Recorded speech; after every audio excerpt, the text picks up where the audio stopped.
a ser los encargados de repartir los recursos entre los que estaban en necesidad.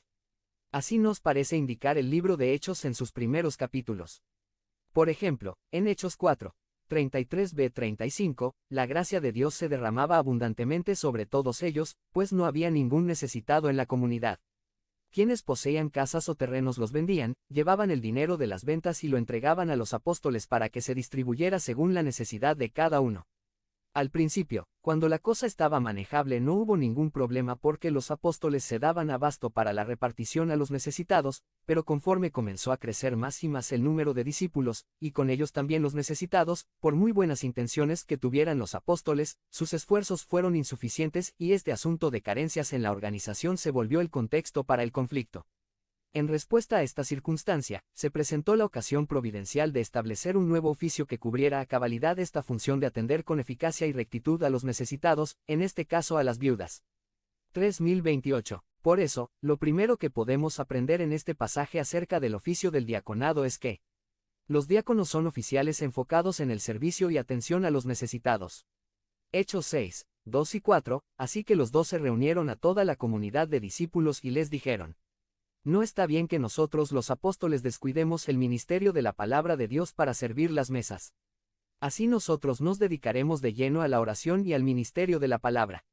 Había una función que los apóstoles habían estado cubriendo que era importante de realizarse: servir las mesas para los necesitados, pero que los estaba llevando a descuidar la tarea prioritaria que tenían, que era predicar la palabra y abocarse a la oración. No había alguien más indicado que los apóstoles, en la estructura que Cristo había dejado, para desempeñar esa función de enseñar y establecer la verdad revelada del Señor. Solo los apóstoles podían realizar esta tarea encomendada por Cristo mismo a ellos como los que establecieron el fundamento de la Iglesia. Y la tarea de servir las mesas, de encargarse de las necesidades físicas de las viudas de la congregación, era también muy importante. Alguien debía encargarse diligentemente a desempeñar esta tarea. Por lo tanto, se establece a unos oficiales que se encarguen específicamente de este aspecto del ministerio. Como vemos, desde el principio, los diáconos son oficiales con un enfoque particular en atender y servir a los necesitados. Los diáconos no tienen una tarea que tenga que ver primordialmente con la enseñanza, como fue el caso de los apóstoles y posteriormente, los pastores, ancianos u obispos. De hecho, como veremos más adelante, en los requerimientos para los diáconos no se pide que sean aptos para enseñar, como es el caso de los obispos, ancianos o pastores. Sino su ministerio es la práctica enfocada y diligente de la misericordia y el servicio. Si los ancianos son ministros de la palabra, los diáconos pueden ser descritos como ministros de misericordia y servicio.